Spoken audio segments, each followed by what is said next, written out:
Join me behind the scenes as I introduce you to my friends, the people who make your favorite films and TV shows, the people who make the sounds of Hollywood.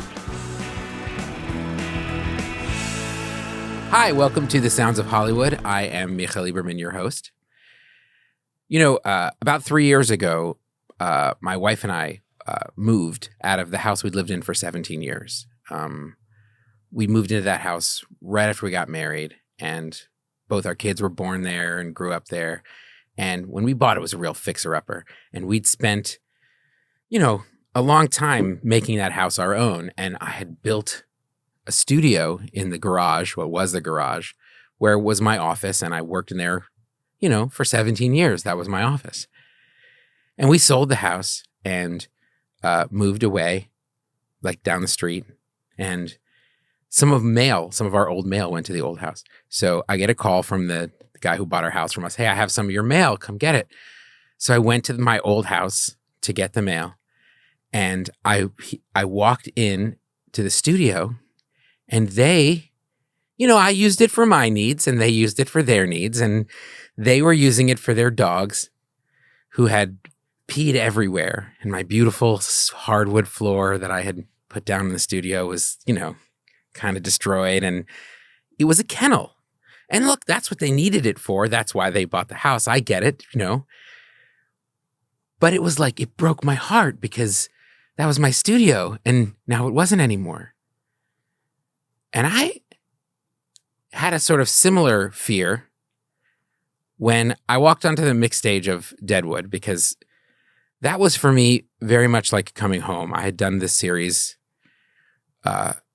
15 years earlier, more, I don't remember the gap, 20 years earlier. And it was my first Emmy nomination, my only win.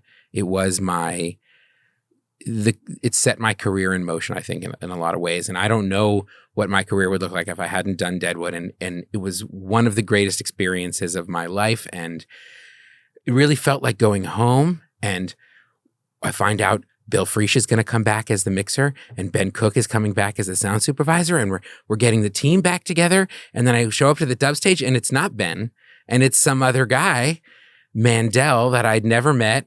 And I'm thinking like, oh my God, who is this guy in my house? Did he just pee all over my studio? Like, what's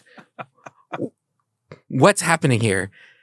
And then John pushed play on day one, and I heard that train that opened the thing, and I heard the town come alive, and I was like, oh my God, this sounds amazing. Like, okay, I'm cool with this. Like, I was so blown away, like right on day one, with how incredible that movie sounded and how you had taken, Deadwood and modernized it and made it sound alive and still sound like Deadwood. And I was like super impressed with the sound supervisor who's sitting across from me, Mandell Winter. Welcome.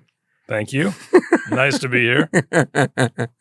Sorry to bring up dog pee as my opener, but it really was like a really big moment for me going back to that movie. And like, I was suspicious of everybody who was new. And you really shined. I think everybody was suspicious of anyone who was new. Yeah. It was not just you. Oh, really? It was like team old and team new.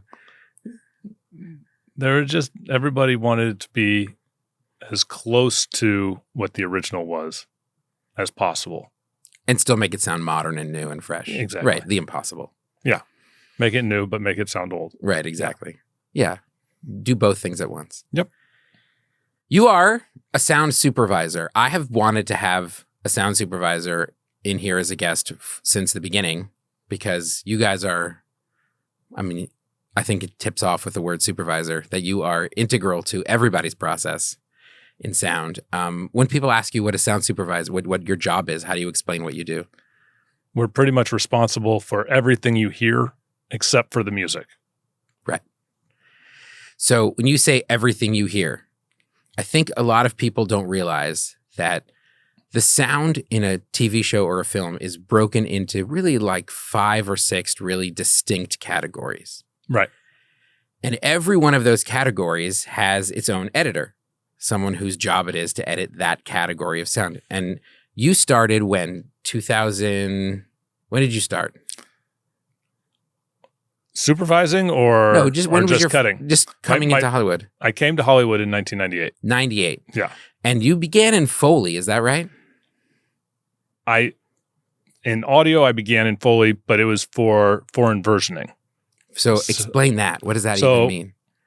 Foreign versioning, the studios are going to make their money from a project and sell it overseas. So they're going to take out all the English, and any sound effects that might have been recorded on set need to be replaced. So footsteps, handling of props, that sort of stuff. We have to record Foley for that. And so I was doing that for foreign versioning. And what is Foley? Foley is real-world sounds that are recorded live and then cut to picture. So footsteps, cloth movement, hand hits, anything that an actor may manipulate. Right. One of the ways I like to say it is it's any sound that an actor makes not with his mouth. So that's a good way to describe it. His feet, his hands, his clothes, his movements, all of those things. People don't realize how you're just so used to that you don't notice it, that like people's footsteps all make sounds and people's clothes make sounds. But as soon as it's gone, something's weird and something's eerie. Missing. Yeah. And so Foley is this act of putting it back in, and half their job is footsteps, would you say? Yeah, you kind of break it down into footsteps and props. Right, footsteps and props. And then you do a cloth pass either at the beginning or the end. Cloth, just the cloth. Just the cloth. And we record a movie or a TV show. Right. On the set, you've got the mic. It's got the sound of the actress speaking, but obviously, like, you know, if their hand touches a table, it's got the sound of that, or if they pick up a glass, or if they put it back down, all of those things make sounds. Yes. And the microphone's going to get those things. Yep. So when we go to put it in a foreign language, those things go away when you turn off the English. So in comes Mandell, and that's your whole job. How long did you do that job? I did that job for several years, and then I kind of got bored.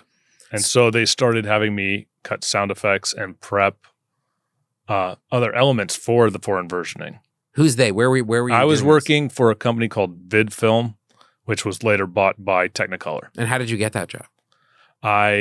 Before that, I was a runner at the Post Group and left that job because I got an opportunity over there. I had just met somebody who got me in over there. To be an engineer? It was more QC, and then slowly worked my way up. It took a long time. Meaning you just were listening to tracks, and if I heard something that was wrong, I wrote it down. It's kind of like we all get these QC notes now, and we hate it. We're like, that's not a tick, that's a footstep. But that's what I started doing. And did you have any qualifications beforehand to do that, or you just? I went to film school. I had no. You went to film schools, so not sound, film. That was your approach. Yeah. Well, I went to film school, and from there, I was dubbed the sound guy. You just got assigned that job in film school? Well, I was bringing concerts to the university, and so I was learning sound in like this small little club, Club 156 at the University of Colorado. And so I was learning, like, this is what EQ is, this is what reverb is. And then all my classmates kind of dubbed me the sound guy. And right. I was the only one who would sit down with Pro Tools, really. I mean, it was an avant-garde sort of film school, kind of founded on Stan Brakhage style of filmmaking. So you really came not from the audio or the music or the sound side, but from the filmmaking side. Correct. Yeah. You know, it's funny. A lot of times I tell people my job is I'm a 50% musician, 50% audio engineer, and 50% storyteller. And I'm not a musician at all. It's 150%. Yeah. I'm not. There's no math in my job. There is math in my job, but yeah. Yeah, no, there's actually a lot of math. But I didn't come from music. And so I kind of sat down in high school, actually, I sat down in front of like Pro Tools version 2 and was fascinated by it. But I was the only one. Like, no one else was looking at it. What were you doing with it then if you weren't a musician?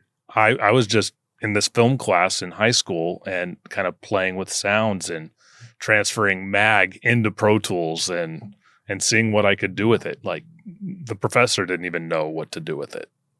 So you just were drawn for some reason. You want to be a filmmaker, but you were drawn for some reason to the sound side of it. And then you just managed to get a job doing. Well, I came out here, I decided in college because I was good at it. I was like, okay, let's see where this takes me. This is my first career. It's like, if something changes, maybe I'll find something else. And I just keep going down the path. And it seems to be working out. Yeah, so far so good. So far so good. So you started it like in the QC. It's like starting in the mailroom. Right? It's like bottom of the, it's not even on the totem pole. It's No. Even being at that facility, I didn't know I was in the wrong facility. What do you mean by wrong facility? I wanted to do first run movies. Like I wanted to do it the first time. I didn't want to do foreign versioning. It was not what I had set out to do. I wanted to create the soundtrack the first time. Foreign versioning, I did a little bit of that, and I mean a very little bit. It's so fun the first time because you press play and everything's alive. They're moving, they're walking, you hear the whole thing, but every time they open their mouths, there's no sound coming out. And it's so fun to fill it out the first time and like make it back alive. But like the third time.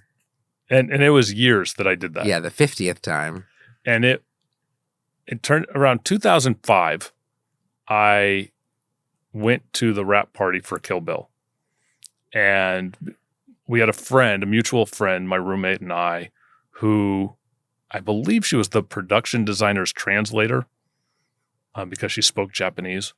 And we all got invited to the wrap party. So I had finished my shift. It was like 11 o'clock at night. I get there. Everyone's drunk. And you were doing QC at the time? I was doing sound at the time, Foley. Okay. And you were doing the Foley recording. I was doing the Foley recording.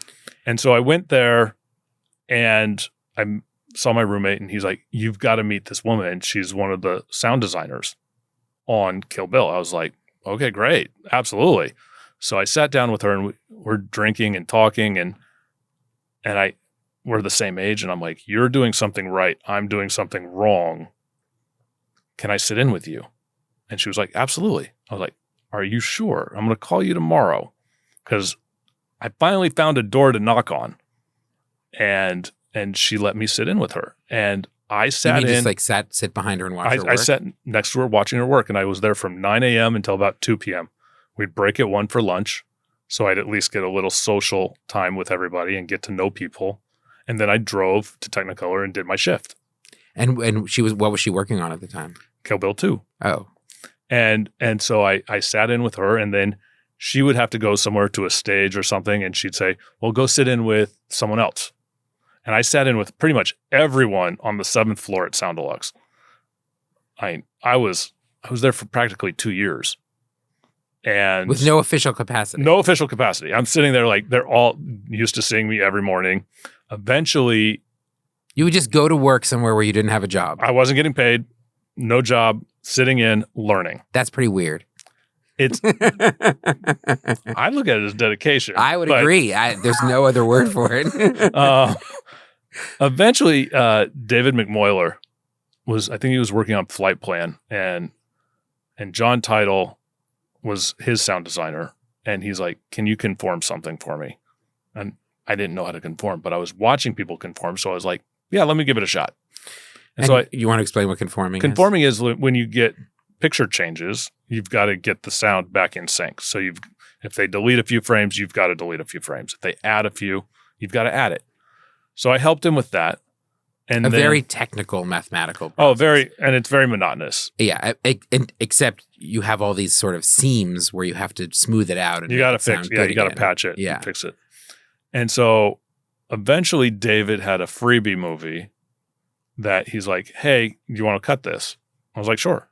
But I was only cutting it for like 4 hours a day. So it took me forever. And apparently he liked what I did. And what were you cutting on that movie? Sound effects. So I was doing backgrounds, which is all the atmospheric sounds. And then I cut all the hard effects, which are like doors closing, phones, guns, that sort of stuff. And eventually he offered me, here's like 3 weeks to cut Foley on Final Destination 3. And I was like, this is my opportunity.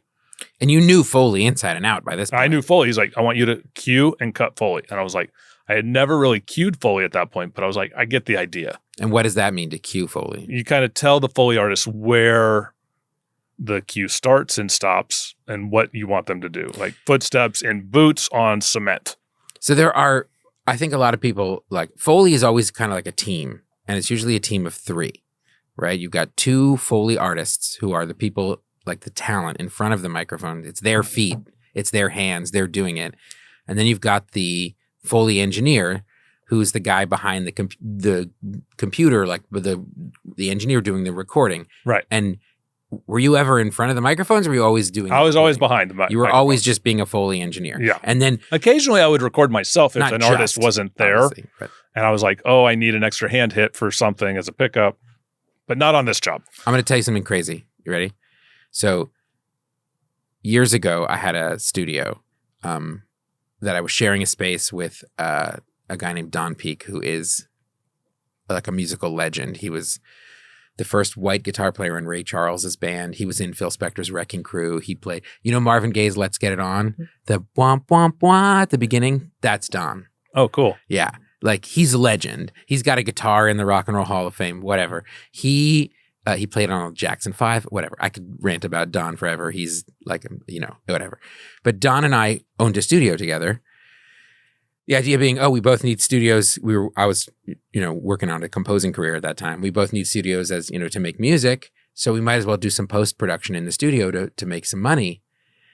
And there was a sound supervisor who started bringing a lot of work in there. And he had a woman who was doing Foley for him, Karma, and she needed a partner. And so Karma and I did like 4 movies as a Foley team. We called ourselves Roly Poly Foley. Oh, boy. And I really liked that job. And I thought, maybe this is something I could do, because it's kind of like playing drums a little bit. And, it's rhythm with your body. And I really liked that job. And then we did this movie. I think it was called Reversal. It was a wrestling movie. It was like an independent film. I don't remember much about it other than thinking it was really good. And it was a wrestling film, and it had like 3 or 4 workout montages. And like, if he's jumping rope on screen, I'm jumping rope in the Foley booth. And if he's running on camera, I'm running in the Foley booth. And like, halfway through the movie, I was like, I'm too fat for this job. Like, I just can't do this. This is dry. I'm dying in here, It's physically demanding. It really is. Physically demanding. I don't think people realize, like, it is a lot of work to be a Foley artist. Yeah. That was my brief little stint in Foley. Anyway, sorry to interrupt you. So I got that opportunity, and I was like, oh, I need to take a leave of absence from Technicolor to do this. So I talked to my boss, and he said, go for it. And so I do it. And were they paying you for that? They were paying me for that. Was that a union job? That was a union job. How did you get into the union? I had qualified for the union, but I had never done it. There's actually a funny story. I was sitting in with the person I was sitting in with was Carrie Carmine Williams. And I was sitting right next to her, and Wiley Stateman, who was one of the owners of Sound Deluxe and the sound supervisor for Kill Bill, walked into her office and said, hey, I need a Foley editor. She looks at me and says, he can do it. And he's like, are you in the union? I'm like, I can be. Like, I'm ready to go. And he's like, it'll take too long. Walked away. I was like, what just happened? She's like, always say yes. Right. And so that afternoon, I left that office and went straight to the union office. What do I need to do to get in? And it did take too long. It took a really long time to get everything processed. But eventually, I just did that so that I would never miss that opportunity again. Yeah. I mean, people getting into the union is a big moment. It is. It changes your opportunity scale. And it was funny because being at a non-union branch of Technicolor at the time, it was kind of frowned upon by some of the people that worked there. They're like talking like the union doesn't really help you. And I was like, but it opens up all these other doors. So and gets you medical insurance. Which, well, that was a hard thing for me to step away from because Technicolor gave me like 401k. health insurance, 40-hour week. I was like, it was hard to walk away from that, not knowing. Right. If you're going to qualify. Yeah. Right. So I eventually take that leap. After I had finished the job on Final Destination 3, I had met someone who was double booked, and she's like, can you take this gig? And it was supervising the Foley on Southland Tales with David Esparza, who was the sound supervisor, who has been my co-supervisor. I mean, we co-supervise together now since that. To today. We've done probably over 40, 50 movies together now. And you met? And we met at that moment. And it was Wilshire Stages at the time where I went to work. And that was the movie that I was like, okay, I'm going to go freelance. When was that? 2006? I did a show on Wilshire Stages, but I think it was before that. Yeah, it was probably 2006 because I was there because Wildfire started in 2007 and I stayed there as Wildfire for... Oh, right. Wilshire Stages changed its name to Wildfire. So it was a boutique sound house, which was great because there were so many projects coming through that either I was cutting on it and growing and growing and growing and just gave me opportunity. And sometimes it was just two of us on the show, but eventually we'd co-supervise things and David and I just kept working together. So you mentioned so far, so you originally started cutting Foley, then you got this opportunity to start cutting sound effects. And there were two categories there that you said you were cutting: backgrounds and hard effects. Yeah. Then there's dialogue, right? I hadn't gone to dialogue yet, but eventually I did, yeah. And how did that happen? How did you move to dialogue? While I was at Wildfire, I was cutting effects and cutting backgrounds, and I wanted to keep working. And I had seen all this supervising happening, and I was like, I should cut dialogue just to see how long it takes. How do I do this job? And so I could budget. I could figure out, you need X amount of time. So you could understand what I could understand every role. And in doing that, then eventually I started doing ADR and recording ADR. And ADR, we've brought that up before. That's automated dialogue replacement. That's after we're done shooting, you bring the actors into a studio to record additional lines, basically, right? Either lines that have been, they've come up with an editorial that they're like, we need this for clarity of story, or we need to just add something here, or something wasn't recorded well on set and we need to redo it. And so a lot of times you're putting the words back into their lips, right? Right. So, and that's part of dialogue editing, or that's even a separate editor? That's kind of it can be either. Sometimes it's the same editor, sometimes it's a separate editor. So you can have one editor who's cutting the Foley, one editor who's cutting the backgrounds, one editor who's cutting the hard effects, one editor who's cutting the dialogue. We use the word dialogue to mean the sound recorded on the set, basically, right? The actors on the set. And then another editor who's editing the ADR, which is that dialogue that's recorded afterwards in a studio. And depending on the size of the project, you may have several sound effects editors and dialogue editors. And yeah, it all depends on the size of the show. All of those could even be a team of people. It could be a team of people, yeah. And you were like, okay, I understand how to edit Foley clearly. I understand how to edit hard effects. I understand how to edit backgrounds. And there's also in the sound effects world, there are guys that are good at cutting sound effects, and there are guys that are great at cutting sound effects. And when you start seeing the guys who are great, and you're like, I want to work with those guys. And what's the difference?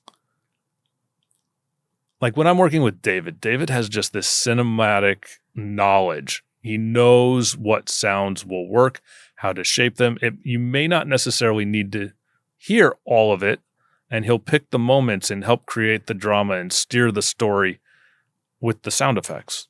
So, and where are you getting all these sound effects? Libraries, recording. How many of them are you guys making? Many.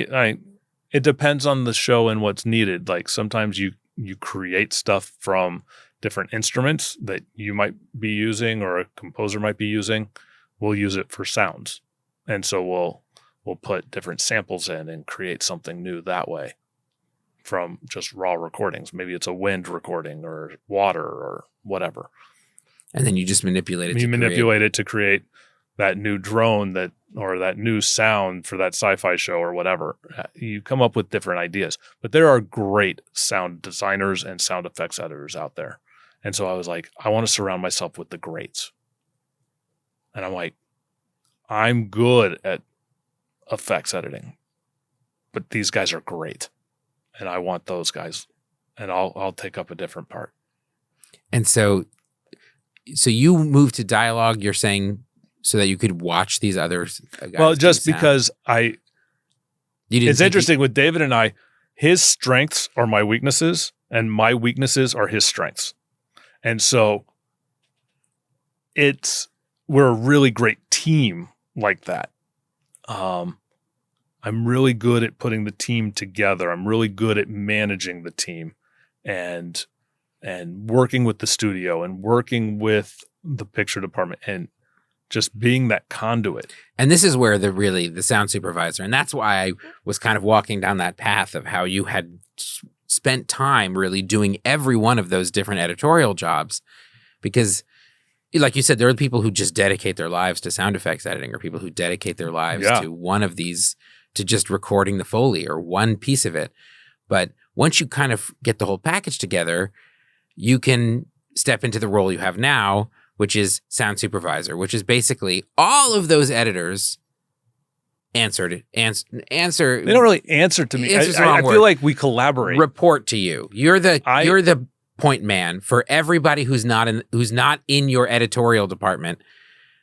Nobody talks to anyone but Mandell. I need a sound effect, I talk to Mandell. I need something changed in the Foley, I talk to Mandell. I need something changed in wherever it is. Yeah. Everybody's going through the guy who's... I like to look at my relationship with the editors as we're a team. We are not stronger or weaker than one of the other people on the team. Yeah, right. It's like a chain, the weakest link thing. Exactly. Like, we all depend upon each other. And I don't look at it at all as like they answer to me. I answer to them. And I very much am loyal to all of them and help try and keep them all working as much as possible until they tell me, hey, I need a vacation. And I'm like, okay, great. Like, no problem. And how often now are you sitting down in front of Pro Tools and actually every day. Oh, still? I still cut. Every day. Still cut. I still cue. On the ADR stage every chance I can be. I'm very much one of those supervisors that still cuts. I've worked with supervisors who don't even know how to cut. And that's, there are some out there. Yeah. Yeah. They just learn the management side of it, and yeah, it's not my favorite, but they exist. Yeah.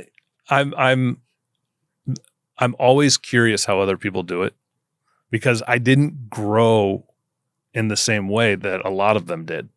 And so I'm always like, I'll ask a mix tech. I'll be like, hey, so how is so-and-so on the stage? And they're like, oh, he's great. I'm like, okay, but what's their style? Like, what's the room feel like? Like, what's happening? Like, how are they directing things? Because there are different styles. Oh, for sure. And, just so people understand, all of those editors bring all of their material to that mix stage where those re-recording mixers who we've met in past episodes put it all together. The only category of sound that doesn't flow through you is music. Right. Is me. Yes, that's you. And I'm usually terrified because I don't know what the music's doing sometimes. If I'm lucky and I'm working with the music editor early and I've got some temp tracks in there from the composer, then I'm like, okay, this is the frequency range that they're going to maybe live in, and we can design around that. So like, perfect example is True Detective. We were able to design around the music, and it's one of those shows where you're really dancing between, is that music? Is that sound design? You're not quite sure where one hands off to the other. And it's because we had it early. Right. You show up on the stage and everybody's fighting for the same emotional space, the same frequencies, the same everything. And it's Yeah, it's funny that music stays completely independent often until the very, very end. It was like that on Deadwood. I feel like we didn't. We kept taking music out of Deadwood, and I was really freaked out because I was like, "Oh no!" Yeah, John was in here. He was telling that story about how we just kept taking more and more music. And I'm sitting over there furiously cutting group and trying to fill out some of these scenes that I was really relying on music to play because I was like, because they told me it was one way, and right. so I when shot the it music's that way. playing, all of a sudden you don't need as much backgrounds. You don't need to hear as many of the people in the background. You don't need to hear as much of the world because the music is taking up. And then I had space. them too happy and too jovial, and I needed to bring it down. And I was like, okay. And I'm like stealing from other scenes, and like, how can I make this more? Yeah, more that was a crazy experience. I'm sitting there, we're playing HQ. We're like discussing, is it going to stay in? Is it going to come out? Are we going to shorten it? Are we going to shorten it again? Are we going to, let's hear it again in, let's hear it out. And John is trying to go like, well, if we just take it out and listen, it's going to sound bad because we mixed it for it to be in. And you and Daniel, he was my co-supervisor. He was your co-supervisor. Yeah. You and Daniel are like in the back, both of you like cutting like crazy, furiously, trying to like build these whole scenes like on the mix stage. And, John and I are kind of semi-stalling to like figure out like how we're going to, because we can't hit play. There's, no. Sometimes that's also my role sometimes is to play the distraction on the stage, which is, there's a problem. Don't pay attention to what's happening over there.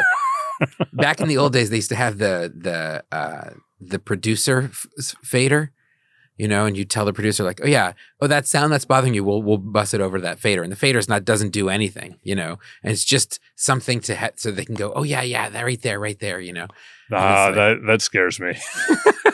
You do that once, and then you're gonna get burned. Caught. You're gonna get caught, yeah, and that's pretty funny. Then you lose trust, and that's a problem. I think there's a lot of trust is actually a big part. It's a big problem. You got to maintain that. So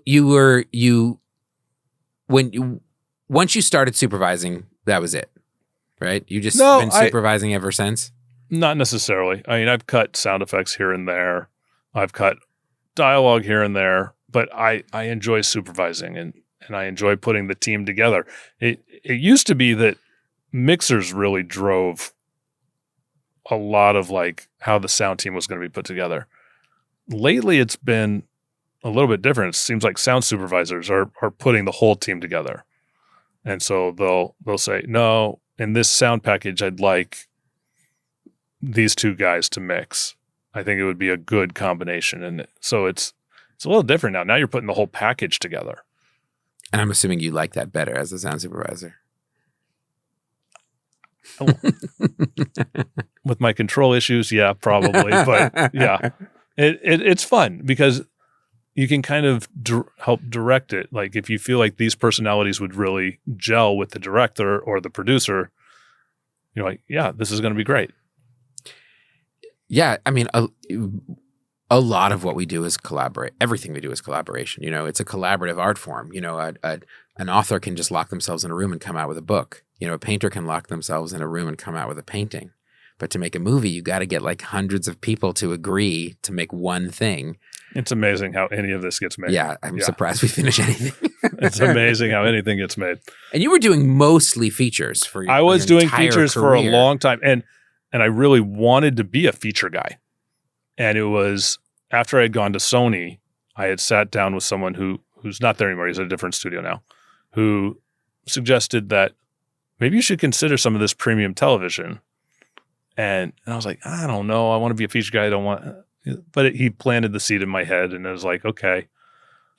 I started thinking about it, and then he got me True Detective. Yeah, was 5 or 6 years ago. It was maybe even longer because we started on season 2. Season 1 was in New York, but season 2 was here, and we did that, and that really opened my eyes up because I think it was 8 episodes, but it was this 8-hour story arc that was really interesting. I mean, a lot of people didn't necessarily like that season, but I was really drawn into it because it was so different. A very unique show. A very unique show. And Nick and everybody on that show had just such a cool vision that I was like, all right, I'm in. And after, what is that, 20 years of doing movies, you finally are like, all right, I'll do some TV, and the awards start. Oh yes, Hollywood starts to notice. Oh, who is this Mandell guy? He's actually really talented. I've only got, let's see, 2016. You were nominated at the MPSEs. Three of the nominees were you against yourself, right? For which shows? I didn't write that down. I think it was 2 True Detectives and then one other. I did get nominated for True Detective and Deadwood and lost. You got, right, 3 against each other at the same time. Yeah. And you lost to Chernobyl. That happened to you twice, in 2016 and in 2020. And people don't know what the golden reels are. The MPSE, the Motion Picture Sound Editors, is an organization where, unlike the Emmys, where the whole industry gets together and decides, or like what the Golden Globes, where it's like foreign journalists or something, I don't know. The MPSE is really the sound editors getting together and the sound world getting together and like really acknowledging the people within our own community. And I feel like, you know, it might not have the sort of attention that the Emmys or the Oscars or the Tonys get, but as far as like, I don't know. That's how we acknowledge our own. Yeah, it's really it is really much more meaningful, I think, because it's really the people who know, the people who are in the trenches who are saying, like, I was impressed with that guy's work, and that somehow, to me at least, means something special. And as soon as you switch to TV, the MPSEs just started piling them on you. 3 in 2016, 3 in 2020, and then finally in 2022. Yeah, we finally won. You finally won one. Which is kind of funny because it was a movie that we thought was going to be theatrical that then went non-theatrical. So, yeah, interesting. Yeah, a lot of that's been happening lately. Yeah, you know, so that's they're basically realizing they can make a lot of money on the streaming services. And they don't have to put movies in theaters anymore. Well, it was also the pandemic, so the pandemic's changed. Yeah, I mean, the pandemic forced everything. them to rethink like how to distribute stuff. And that movie was what, Infinite? Infinite, yeah. And that's. I don't want to act like you've had a couple of Emmy nominations. 2. Yeah, 2. And you've won one. Correct? I have not won. Oh, you haven't won any. No. We were nominated in the same category, the same year. Oh, so you have 2 Emmy nominations at the same time. One for True Detective, one for Deadwood. Against yourself. Against myself. And yeah, Deadwood was we were robbed. Well, we lost to Chernobyl, which sounded great. So I don't care. It was Deadwood. We should have won. It was you and me and Matt, and we should have won. Although you really threw me as we were walking in to the Emmys. You mentioned something about something I should add to the speech if we were to have won. And I was like, I had 2 speeches in my pocket. Was it a joke? I think it was a joke or like a nod to the creator of the show. Oh, that's funny. And I was like, it didn't register because I was the new guy. I was like, you're throwing me for a loop right now. Like, I don't know. You know what happened the first time? You know, I've had 2 Emmy nominations, both of them for Deadwood, 20 years apart. The first one was for the pilot of Deadwood. And do you know Larry Mann? Yeah. So Larry was the sound supervisor on the pilot, and Ben Cook, who was supposed to do the feature, but couldn't make it or something. Something more important to do. Ben was on it, and I was supposed to be on it just to shoot the ADR. And the schedule shifted, and Ben couldn't do it anymore. And so he suggested to the post-producer, Claire, hey, Mandell should supervise the show because I can't, because he had to bow out. And I was like, well, thank you. And luckily, one of the executive producers, Scott Stevens, I had worked with on True Detective, so he was very supportive. And so it was great. It was great. It I'm just so worked. glad it was you. But I couldn't have done it without Daniel Coleman. I mean, he is a phenomenal editor and supervisor, and I saw him do stuff on the stage he is incredible. Just incredible. He's got ears for days. Super talented. And I had never worked with him. So I'm like you walking into like, it's family, but I'm walking into, I don't know any of these guys. And I did bring some of my editors over to help me prepare the tracks, but I didn't know John. I didn't know Bill. I didn't know you. I knew Scott, but Scott wasn't around. I was like, and I saw Claire. I was like, okay, I know Claire. And I knew the mix tech from Wildfire. And I was like, funny. okay. Yeah, so that, I mean, it turned out great.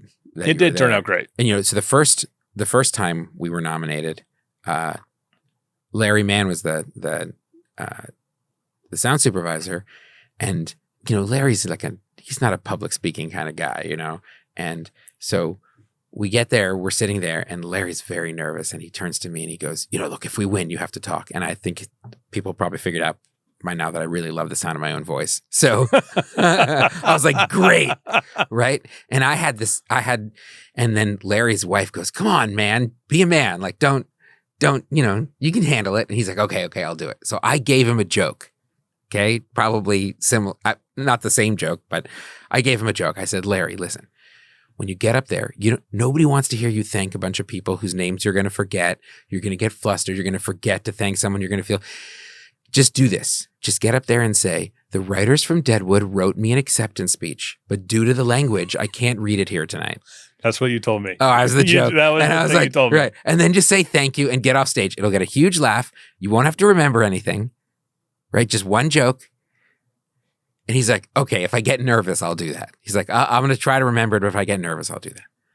So then Deadwood was nominated for 5 Emmys that night, and we lost the first 4.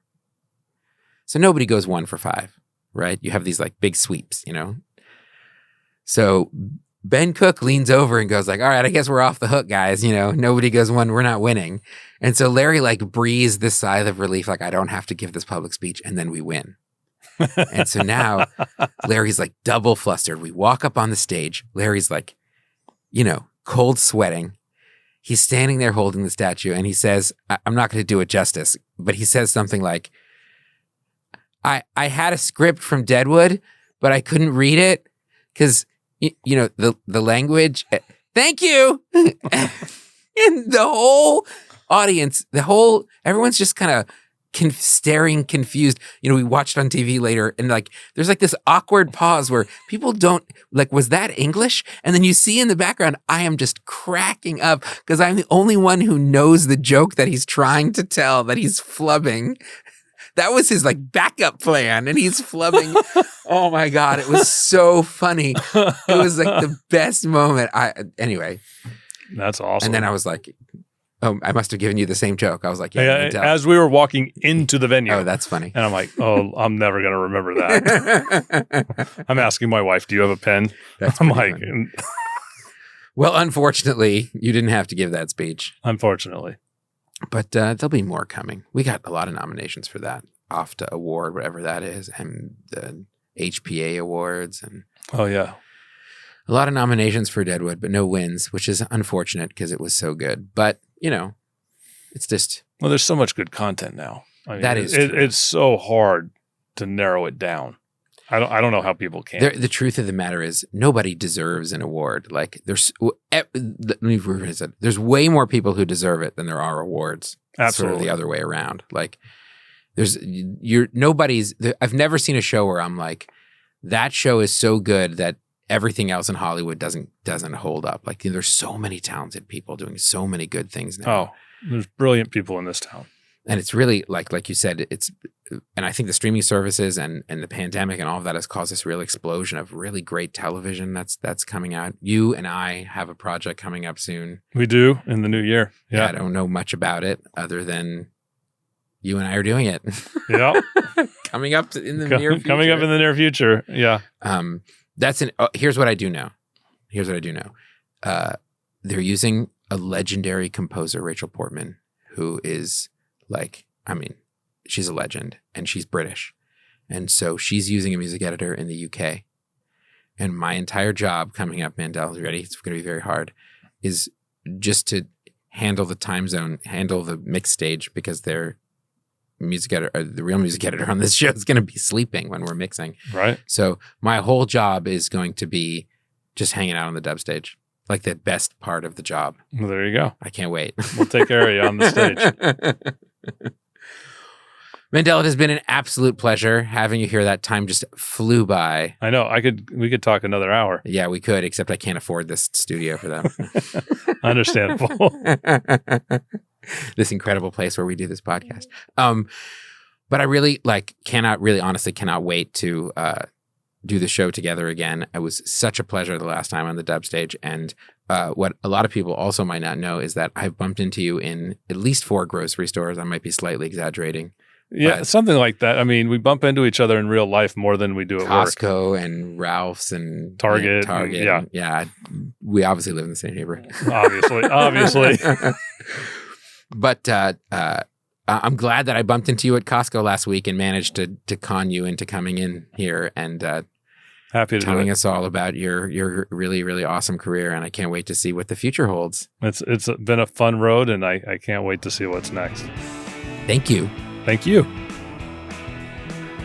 Thank you so much. It was such a pleasure introducing you to one of my close friends. Can't wait for you to come back. Click the subscribe button, follow us on social media, and we'll see you next time at the Sounds of Hollywood.